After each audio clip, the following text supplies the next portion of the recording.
Hello everyone, आज है 15 अप्रैल और आज इस वीडियो में हम बात करने जा रहे हैं आईआरबी इंफ्रा के बारे में। देखिए, 65 रुपये का शेयर है, 3.5% की गिरावट आज हमें यहाँ पर देखने को मिली। लेकिन जब बाजार खुला था गिरावट और भी ज़्यादा बड़ी थी, तकरीबन 7-8% का डिक्लाइन था, लेकिन बाद में अच्छी खासी रिकवरी भी लौट रही थी। वापस से जब मार्केट क्लोज होने वाला था फिर से एक डिक्लाइन देखने को मिला और आज अगर आप देखो तो सेंसेक्स का भी कुछ ऐसा ही हाल देखने को मिल रहा था। बात करेंगे उसके बारे में, लेकिन उससे पहले अगर आपने अभी तक चैनल को सब्सक्राइब नहीं किया है तो प्लीज़ अभी इसे सब्सक्राइब कर लीजिए, क्योंकि आगे भी बहुत सारे वीडियोस हैं जो को काफ़ी ज़्यादा हेल्प करेंगे। तो 65 रुपये का शेयर है आईआरबी इंफ्रा का, 3.5% का डिक्लाइन है। पिछले एक महीने में अगर आप देखोगे तो 19% की तेज़ी। देखिए, 53 रुपीज़ तक के लेवल पे गया था, बेहतरीन तेजी दिखाई थी, 70 पे गया, लेकिन पिछले 3 ट्रेडिंग सेशन से लगातार एक गिरावट हमें यहाँ पर देखने को मिल रही है। जो तेजी आई थी उसकी भी वजह थी कि वैसा वेंचुरा कैपिटल ने यहाँ पर 124 रुपये का टारगेट दिया था इस कंपनी में। 124 रुपये का, जनरली इतने हाई टारगेट परसेंटेज वाइज कोई नहीं देता है, लेकिन उन्होंने दिए थे भाई साहब, और यही वजह थी कि शेयर भाग भी रहा था। और आने वाले टाइम में ये एक्सपेक्टेड भी रहने वाला है कि जो तेज़ी है, ठीक है, बाज़ारों में, कि भैया कहीं ना कहीं जो इंफ्रा में तेज़ी है वो एक्सपेक्टेड रह सकती है, क्योंकि कई सारे जो बड़े ऑर्डर्स हैं वो मिलते हुए भी नज़र आएंगे इन कंपनियों को, और उसके बारे में भी डिस्कस करेंगे। एक महीने में 19% का ग्रोथ है और एक साल में अगर आप देखोगे तो पिछले एक साल में 140% का ग्रोथ देखने को मिल रहा है। 25 रुपये के लेवल से बेहतरीन तेज़ी आई थी, 70 रुपये का एक रेजिस्टेंस था, फिर गिरावट बनी। और जब तेज़ी आई थी ना, 70 रुपये के करीब था ना, तब भी मैंने वीडियो बनाकर कहा था कि एक रेजिस्टेंस यहाँ पर ज़रूर है, और जब तक वो लेवल ब्रीच नहीं करता खरीदारी करने के मौके नहीं बनते। अगर आप चाहो तो मेरा 5 दिन पुराना वीडियो जाकर चेक कर सकते हो, जहाँ पर मैंने ये चीज़ बताई थी, तो वो आप जाकर चेक कर सकते हो। और जहाँ तक बात करी जाए कंपनी को लेकर, तो भैया आईआरबी इंफ्रा के जो सीएफओ है उन्होंने कहा है कि भाई साहब वो आने वाले टाइम में एग्जीक्यूटेबल जो ऑर्डर बुक है वो 10,000 करोड़ की है फॉर नेक्स्ट 2 ईयर्स।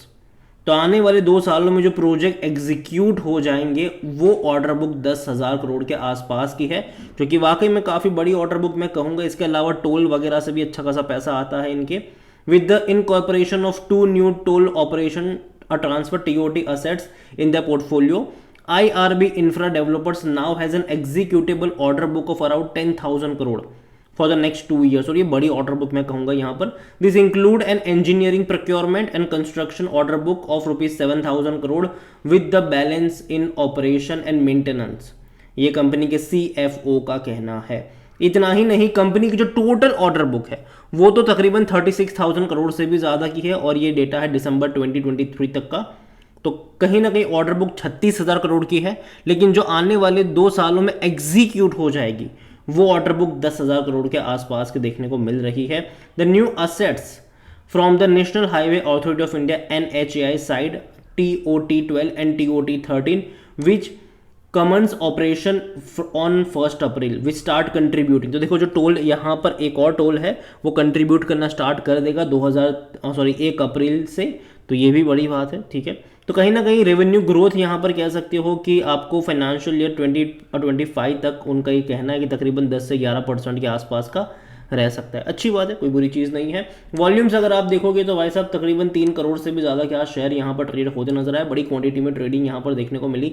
और आज एक्चुअली में जब बाजार में काफ़ी ज़्यादा उठापटक जब होती है तो वॉल्यूम्स बड़ी क्वांटिटी में देखने को हर बार मिल भी जाते हैं।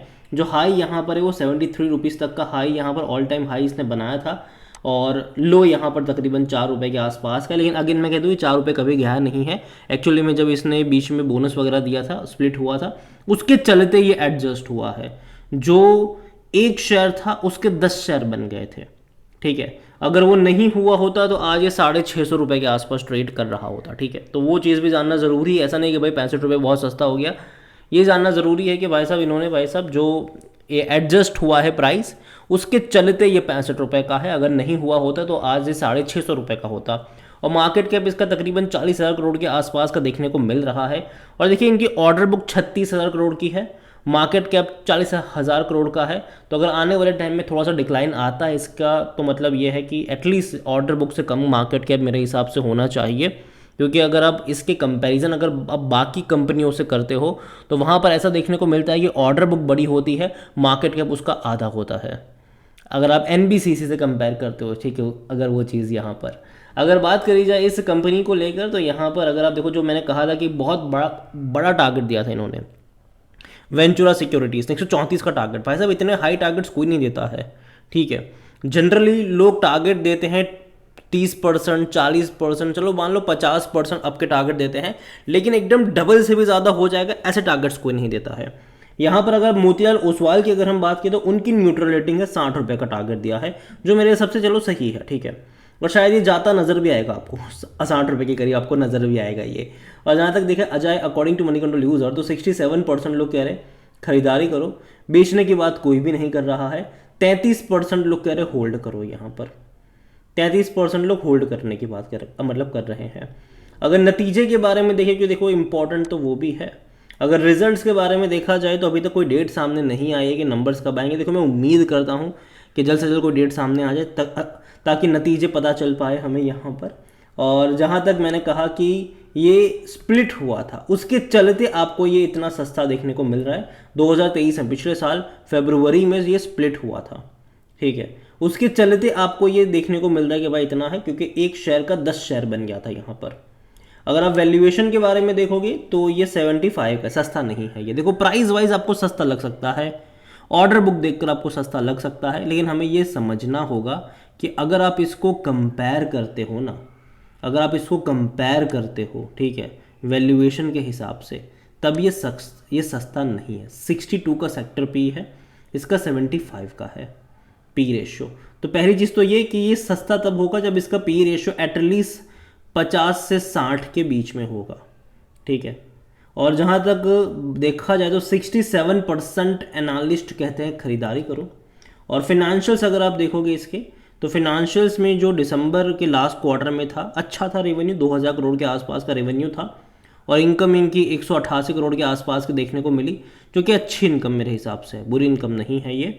और आगे इनको और बढ़ाने पड़ेंगे, क्योंकि देखो अभी जब मार्च के नंबर आएंगे तो पिछले साल मार्च में 130 करोड़ का प्रॉफिट था, और यहाँ पर 188 करोड़ कह लो कि यहाँ पर दिसंबर में भी देखने को मिले थे। तो कहीं ना कहीं इससे ज़्यादा कहीं मुनाफा इनको कमाना पड़ेगा। और अगर वाकई में कमाने में कामयाब होते हैं तो बेहतरीन चीज़ होगी, नहीं होते तो दिक्कत यहाँ पर ज़रूर आएगी इनके लिए। तो नेक्स्ट क्वार्टरली नंबर्स इंपॉर्टेंट ज़रूर रहेंगे। जहाँ तक होल्डिंग के बारे में देखें, शेयर होल्डिंग के बारे में, तो प्रमोटर की होल्डिंग 34.39% की है, लेकिन यहाँ पर 16.80% गिरवी है। ऑलमोस्ट 45% की शेयर होल्डिंग प्रमोटर की कह लो कि गिरवी पड़ी हुई है। म्यूचुअल फंड के पास 3.92% का स्टेक है, डोमेस्टिक के पास 3.95% का स्टेक है।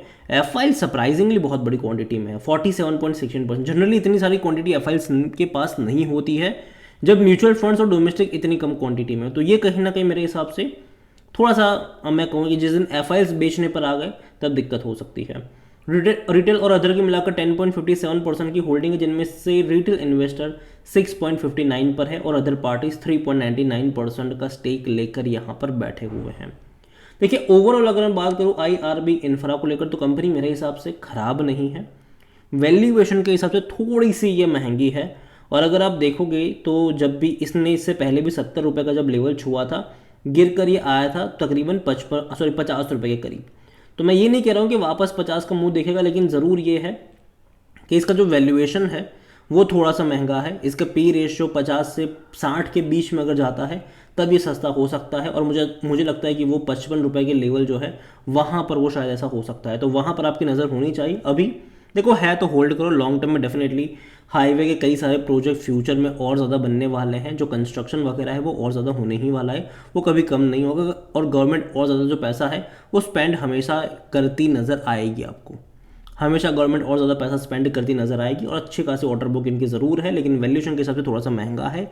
और यही वजह है कि मैं थोड़ा सा वेट करना यहाँ पर ज़्यादा पसंद करूँगा। मुझे लगता है कि यहाँ पर अगर 55 रुपये के लेवल के आसपास जाता है तो डेफिनेटली यहाँ पर मौके बन सकते हैं। अगेन ये मेरा पर्सनल ओपिनियन है, कोई भी इन्वेस्टमेंट एडवाइस नहीं है ये। वीडियो को यहीं पे एंड करता हूँ। पसंद आया हो तो लाइक करो, शेयर करो, चैनल पर अगर पहली बार आए तो प्लीज़ सब्सक्राइब करें। और आईआरबी इंफ्रा के बारे में आप क्या सोचते हैं वो भी आप मुझे कमेंट में लिख के बता सकते हैं। Thank you.